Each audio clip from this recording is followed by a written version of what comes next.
नमस्कार दोस्तों, स्वागत है आप सबका मेरे इस YouTube चैनल में। चलिए शुरू करते हैं आज का वीडियो। आज हम एनालिसिस करने वाले हैं पारस डिफेंस के शेयर्स का। ये एक ऐसी कंपनी है दोस्तों जिसके आईपीओ की लिस्टिंग जो हुई थी वो 168% के प्रीमियम पर हुई थी और जिसने कुछ ही दिनों में अपने निवेशकों के पैसों को 6 गुना कर दिया था, लगभग 6 गुना कर दिया था दोस्तों। लेकिन उसके बाद ये शेयर अपने ऑल टाइम हाई से अब तक 91% गिर चुका है। आज हम इस शेयर का एनालिसिस करेंगे और देखेंगे कि आगे की स्ट्रेटेजी क्या होनी चाहिए।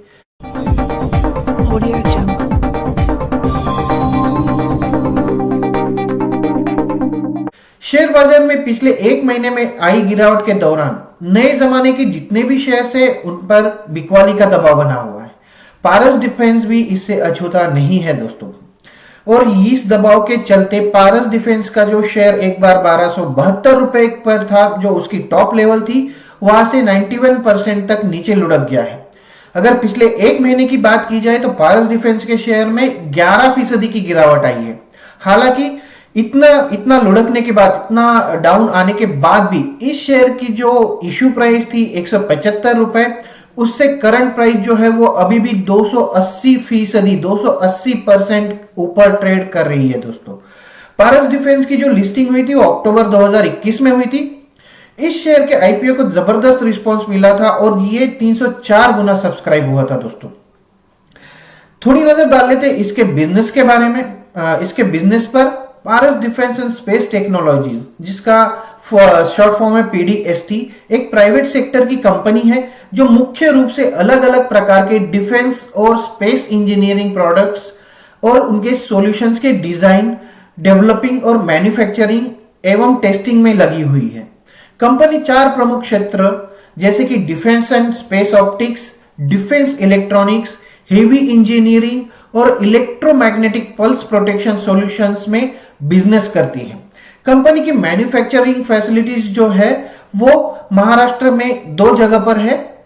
एक तो है वो नवी मुंबई में नेरल में, और सेकेंड जो फैसिलिटी है वो ठाणे अंबरनाथ में स्थित है। इसकी टोटल अगर इंप्लॉय स्ट्रेंथ देखें दोस्तों तो इसमें 400 से अधिक इंप्लॉयज काम करते हैं।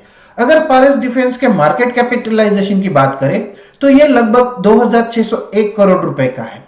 आगे बढ़ने से पहले दोस्तों, अगर आपको मेरे वीडियोस पसंद आ रहे हैं तो इन्हें लाइक जरूर कर दीजिए, और अगर अभी तक आपने मेरा चैनल सब्सक्राइब नहीं किया है तो जरूर इसे सब्सक्राइब कीजिए ताकि मैं ऐसे ही नए नए शेयर्स के बारे में इंफॉर्मेशन आप तक पहुंचाता रहूं। आइए फिर से मुड़ते हैं वीडियो पर और एक नजर डाल लेते हैं कंपनी के की पॉइंट्स पर। पारस डिफेंस जो है वो भारत की लीडिंग डिफेंस रिलेटेड कंपनी है दोस्तों। कंपनी भारत में स्वदेशी रूप से डिजाइन, विकसित और निर्मित की गई जो श्रेणी होती है, जिसको शॉर्ट फॉर्म में आईडीडीएम बताया जाता है, उसमें लीडिंग कंपनियों में से एक है जो विभिन्न रक्षा क्षेत्रों की जरूरतों को पूरा करती है। यह भारत में स्पेस एप्लीकेशंस के लिए भी लार्ज साइज ऑप्टिक्स और डिफ्रैक्टिव ग्रेटिंग्स जैसे महत्वपूर्ण इमेजिंग घटकों का एकमात्र इंडियन सप्लायर है दोस्तों। अगर कंपनी के बिजनेस सेगमेंट्स की बात कर ली जाए तो इसमें 3 मेन बिजनेस सेगमेंट्स है। फर्स्ट आता है डिफेंस एंड स्पेस ऑप्टिक्स। ये सेगमेंट कंपनी के टोटल रेवेन्यू का लगभग 45% रेवेन्यू जनरेट करता है। इस सेगमेंट के तहत कंपनी थर्मल इमेजिंग और स्पेस इमेजिंग सिस्टम जैसे डिफेंस और स्पेस एप्लीकेशंस के लिए हाई प्रिसीजन ऑप्टिक्स सप्लाई करती है। सेकेंड सेगमेंट जो है वो defence electronics and EMP solutions, ये जो है ये 28.5% का रेवेन्यू जनरेट करता है। ये सेगमेंट कंपनी कंप्यूटिंग और इलेक्ट्रॉनिक सिस्टम और डिफेंस एप्लीकेशन की एक विस्तृत श्रृंखला बनाती है। थर्ड सेगमेंट जो है वो हेवी इंजीनियरिंग का, जो टोटल रेवेन्यू का 26% रेवेन्यू जनरेट करता है, और यह सेगमेंट कंपनी के अन्य बिजनेस वर्टिकल्स के लिए मैकेनिकल मैन्युफैक्चरिंग सपोर्ट के रूप में काम करता है।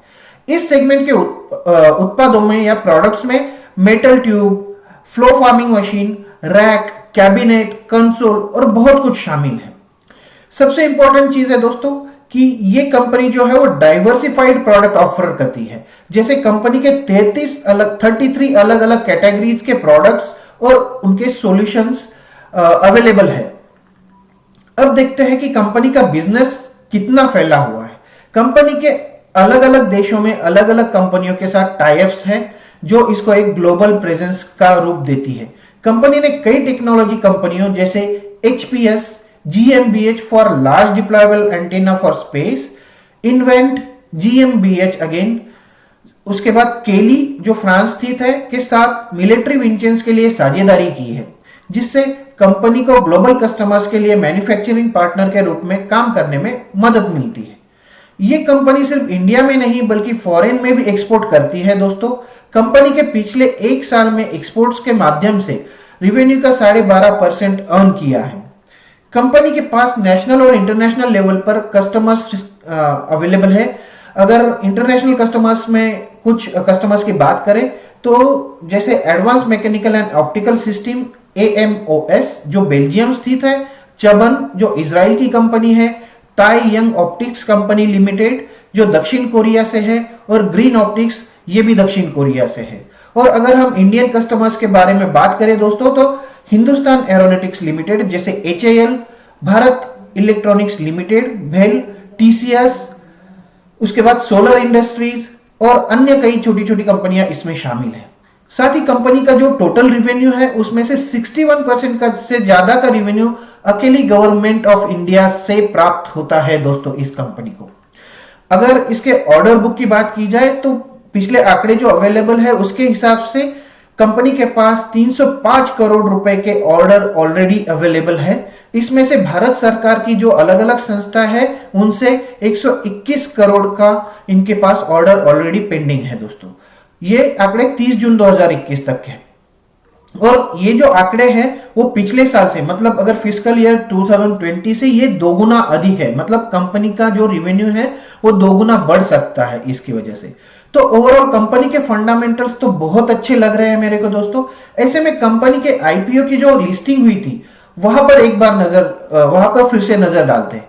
वो 168% के प्रीमियम पर हुई थी और जल्दी ही कंपनी की प्राइस, शेयर की प्राइस जो थी वो 6 गुना तक बढ़ गई थी।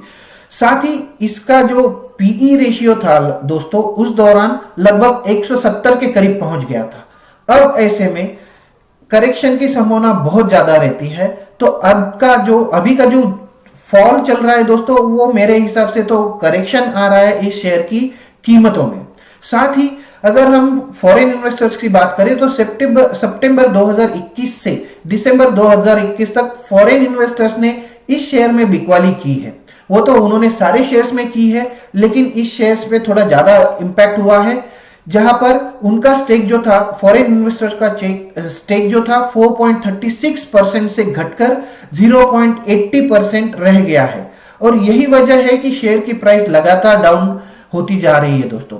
अगर इस हालत में सुधार देखना है तो 3 पॉइंट्स पर हमें नजर रखना जरूरी है। पहली, इस कंपनी का दिसंबर तिमाही के आंकड़े जो है वो अभी तक जारी नहीं हुए हैं। इन आंकड़ों पर नजर रखनी जरूरी है, क्योंकि अगर ये आंकड़े अच्छे आ जाते हैं तो शेयर प्राइस को जरूर बूस्ट मिलेगा दोस्तों। और दूसरा, चूंकि ये डिफेंस और स्पेस रिलेटेड बिजनेस करती है तो हमें ये देखना पड़ेगा कि आने वाले बजट में जो 2 दिन में आने वाला है, इन 2 सेक्टर्स के लिए क्या निकल कर आता है। सरकार डिफेंस के बजट को कितना बढ़ाती है और स्पेस रिसर्च के लिए कितना रिजर्व रखती है। अगर इन 2 सेक्टर्स में सरकार ने कुछ एडिशनल फंड एलोकेशन किया तो फिर पारस डिफेंस के स्टॉक्स को सपोर्ट मिल सकता है। और तीसरा पॉइंट जो है दोस्तों कि जब भी, जैसे कि फॉरेन इन्वेस्टर्स ने इसमें बिकवाली की थी, जब भी ये फॉरेन इन्वेस्टर्स लौट कर आएंगे तो शेयर के अच्छे दिन फिर से वापस आने की संभावना है, लेकिन उसमें कितना टाइम लगेगा ये हम बता नहीं सकते दोस्तों। तो मेरा मानना यह है कि जब तक कंपनी अपने तीसरी तिमाही के नतीजों का ऐलान नहीं कर देती, ये प्राइस पर जो दबाव है वो बना रहेगा। और सरकार अगर डिफेंस के सेक्टर के लिए कुछ अलग से प्रावधान करती है तो भी इस कंपनी के शेयर्स में उछाल देखा जा सकता है। वैसे बता दूं कि शुक्रवार को पारस डिफेंस के जो शेयर बंद हुए थे वो लगभग 1% की गिरावट के साथ बंद हुए थे, और अभी लास्ट प्राइस इसकी जो थी वो 667 मतलब 667 रुपए थी दोस्तों। आशा करता हूं मेरी ये सलाह आपके काम आएगी, मेरा ये एनालिसिस आपके काम आएगा, आपको आगे की स्ट्रेटेजी बनाने के लिए हेल्प करेगा। तो आज के वीडियो में बस इतना ही दोस्तों, मिलते हैं अगले वीडियो में, तब तक के लिए नमस्ते।